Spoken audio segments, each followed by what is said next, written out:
camera's rolling. I'm not sure about this light. Yeah, it's in there. Vincent, you're right in my way, dude. Come on. You're right here. Mark, still rolling. Cure Anniversary Tim Pope review, take 2. Mark. Oh boy.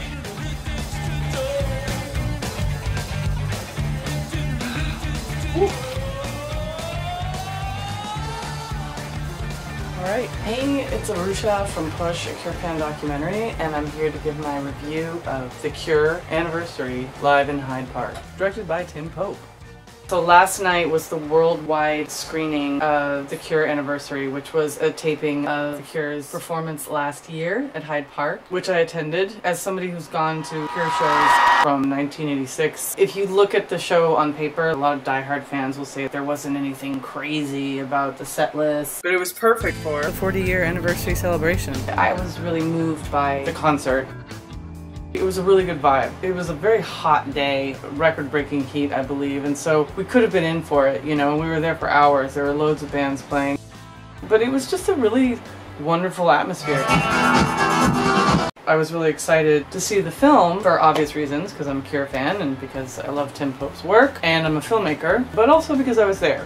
I think most people will just enjoy watching the show if they want to experience being at the show, because it is a concert film. Anybody who's watching this review who doesn't want any spoilers about what's in the film should not watch this. And if you're expecting some giant golden egg of discovery, this is just Arusha Baker, mediocre filmmaker's take on Cure Anniversary.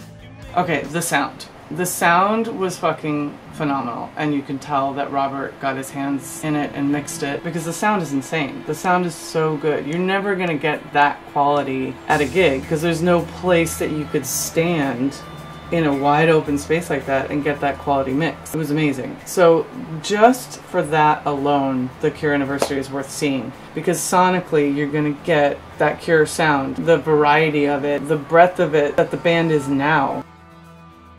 I will say, I wanted to hear more of the crowd. I wanted the crowd mix to be louder in certain songs. Especially in Push, A Forest, and Play for Today.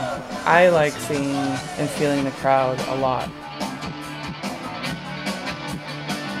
In an interview that's out, it features Tim talking about the making of the film. And occasionally I just wanted to step in, because you know this audience is brilliant. They get it if I do various things. There were allusions I made to videos that we made. The Cure fans, in terms of film language, will understand and will get that completely. So there are just these little nods towards the audience, and through the language of cinema you can actually communicate those ideas. So the Cure Anniversary film is a film that everybody will love, but fans will especially appreciate because there's little nuggets that we can look for. Easter eggs. What kind of fucking tagline is that? They're treats for diehard fans that maybe the general audience won't find, but somebody who knows the band very well, knows the director very well, or is a student of cinema will appreciate. So going into the film, I was kind of excited for that. So before we get into the specific Easter egg stuff, I just want to talk in general, like an overall arc of the film. One thing that Tim Pope did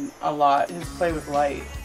The concert, sort of like a Cure in Orange, started off in daylight and then went into night. That aspect of shooting in daylight going into night is challenging and interesting, and I'm sure with his budget it was very exciting. If you get to watch it again, think about the sun setting and the choices that they're making with the camera on showing the sun setting, because that brings a certain mood into the viewer. You can also see the way that Tim worked with the light, with the way that he filmed Jason. At the beginning of the show, he didn't have the camera at the top of the drums, but later in the film, and I'm gonna assume part of it was for lighting choices, he showed more of Jason's drums. There was a shot of the keys. I noticed the light on the keys and I thought that was really interesting. When the sun was setting, there was a lot more shots like from behind the band looking out into the crowd, and then as it got really darker we got the other POV from way, way, way far away. What has Tim Pope directed of The Cure's? Tim Pope has directed the majority of The Cure's videos, starting from Let's Go to Bed in 1982, and I'm pretty sure he's done all of them up to Somebody's gonna write to me and tell me how much they hate me because I don't know this 30 years, whatever it is, by heart, but that's okay. And to take on this 40-year anniversary concert, that's sort of a monumental task. So what could he possibly do? If anyone knows the Close to Me video, they're in a closet. He's not gonna all of a sudden bring in combs and giant like closet set pieces. There's only so much you can do as the director for a live concert to like harken back and bring about this sort of like a flavor or a scent of 40 years gone by. So what are the Easter eggs? In no particular order, let's go to Easter egg number 1, and for that I'm going to bring in my friend Glenn from Australia. Hey Arusha, it's Glenn. I've just got home from work, 2 nights watching The Cure and then driving from Brisbane back here for work this morning. But yeah, these are the things that I thought were little Easter eggs in the film. Egg number 1, it seems to be that on the film clips Tim had worked on previously, he tries to match the cinematography. So the hue and the saturation for High example match exactly like it looked in the film clip. It's oversaturated, it's slightly blurred, and it just makes the song live look like it looked at the beginning with the clouds. Okay, so egg 2 is actually egg sample 2, and it's just for Friday I'm in Love. The cameras are in amongst the band. It creates that hustle bustle of the film clip where they're all bouncing around off each other. You actually see this shot of Simon from sort of slightly above running diagonally left to right on screen, and yeah, it just really recreates that whole mess that the film clip was.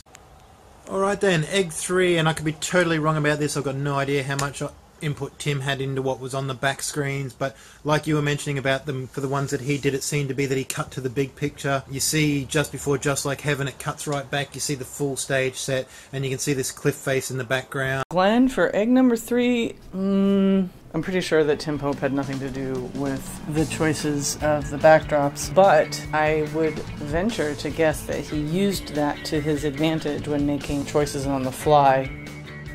Easter egg number 4.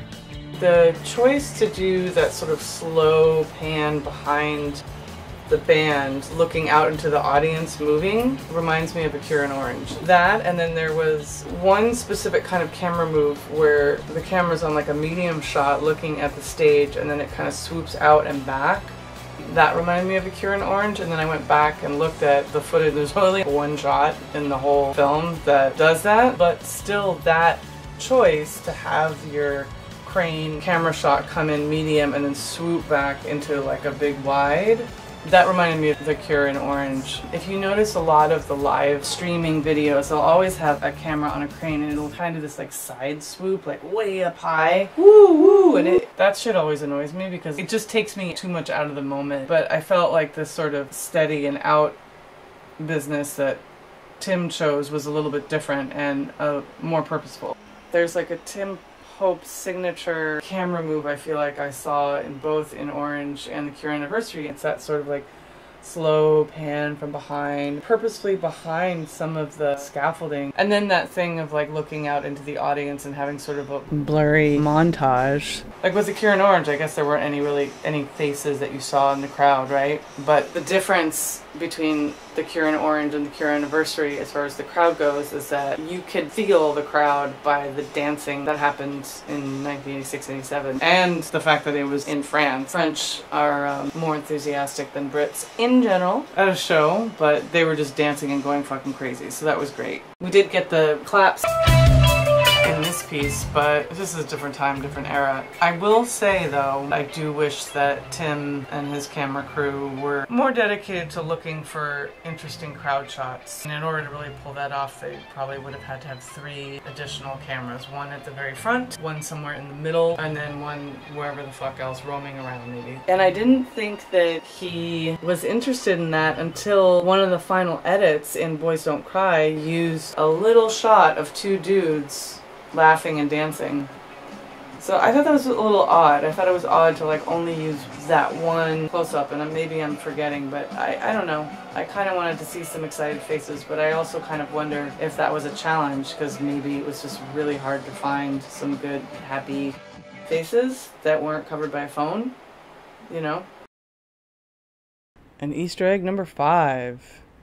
If you take stock of each video that Tim Pope has directed, Pictures of You, Hi, A Night Like This, A Walk, Love Song, 10:15, Boys Don't Cry, In Between Days, there was always at least one frame or two, or a few seconds when the edits would go from the 4K footage to this treated footage, which to me looked like a shot of the band on stage, put on a screen, and then they shot that. There's like this fisheye lens in some of it. The colors are a little bit different, but if you go back and look at the film, look for the shots where like the 4K footage is so fucking crystal clean, it's ridiculous. And then these specialized shots that harken back to old videos have lines in them because it looks like somebody was shooting a television screen. So The Walk. If you watch the Walk video, there's a lot of like frenetic cuts. It's totally a surreal, really weird video with an older woman doing sign language. I really wish that Tim would have brought that in. In the edit of the live concert of The Walk in 2018, there's definitely choppy edits that are very much like the Walk video. 3/4 of the way into the song, the verse, I remember everything. Ow! That's very specifically to The Walk, I would say. Number 7. One interesting thing that I noticed, this is a very specific part in Lullaby. There was a camera move, so there's these big trees on either side of the stage, and there was a camera move that just panned like from outside of a tree just to the band. I immediately thought of the Lullaby video in that like sort of claustrophobic and creepy I'm watching Robert on the bed feel. Easter egg number 8. It was Tim's task to like subtly and maybe subconsciously remind you of the sensation of watching a video or the song through the edits. There were some soft qualities, like color qualities in songs like Love Song, and some others that I'm forgetting that I felt like were purposefully softer that would take you back to those videos, or even that era. Somebody I spoke to said that they thought that some of the choices were a little bit cheesy and outdated, but I think they were used to date the film. I think that was purposeful. And I wanted to add, because it's all big and posh and 4K and mixed in 5.1 at Abbey Road, you know, where the Beatles recorded, and I wanted to add a little bit of pure cheapness in there, just a little bit, so occasionally I distorted the image, and I wanted the audience to think, is that really happening, or am I imagining it? It depends what state you're in, I guess, when you're watching it. Easter egg number 9. One of my favorite moments and visual choices was actually If Only Tonight We Could Sleep, for 2 reasons. Number 1, the camera work was pretty steady for the entire video on Robert and his guitar playing, and that song, it's a perfect song to remember why Robert Smith is a guitar player. I mean, he's a singer, he's a creative artist, but like people do not give him enough credit as a guitar player, and that song is so beautiful, and that guitar work is so him. Number 2, there was a lot of like blurry, soft focus and psychedelic shit with the tight focus on Robert and him playing guitar, and that was a choice, but it worked for me. Last but not least, Easter egg number 10. Easter egg number 10 was just Tim's choice to focus on the interaction between the band members. For Cure fans, this movie, The Cure Anniversary, is a delight to see those exchanges between the band on stage. The Cure is not a band that plays to the camera. They can be very sweet with their audience, but if the fans go more than once, you get to know the little idiosyncrasies, you know, all the little interactions and nods that they give, and just the simple enjoyment they have every time they play on stage together. It's really a treat. Going back through the videos, looking at live stuff, it's such a trip because the Cure are so confident now.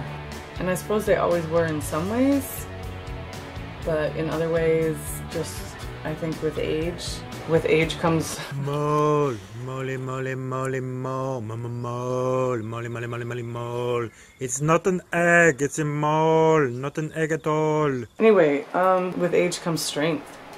and just like really stepping into your own. And even though The Cure has always had that, it's been interesting for me looking back at old videos and seeing how they are now. It's a trip because I love The Cure so much and they've been such a big part of my life, and so thank you so much to The Cure and Eagle Rock Entertainment and Tim Pope. And everybody that produced this film, and camera people and the editors and the PAs and the catering service, everybody. And thank you for not making the video down, there's no money made, and everybody who put their hard work into this film. It really is amazing. I love it and I can't wait to go out and buy it.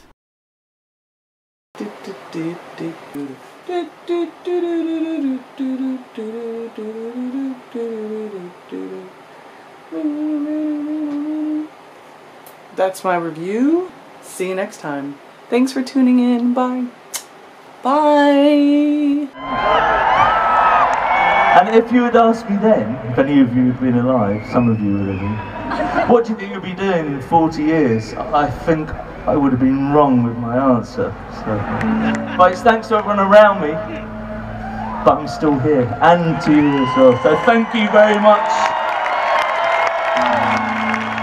This last bunch of songs is how we finish, and it's for everyone that's still here, came on the journey with us, and sadly some of those that 10-15 aren't.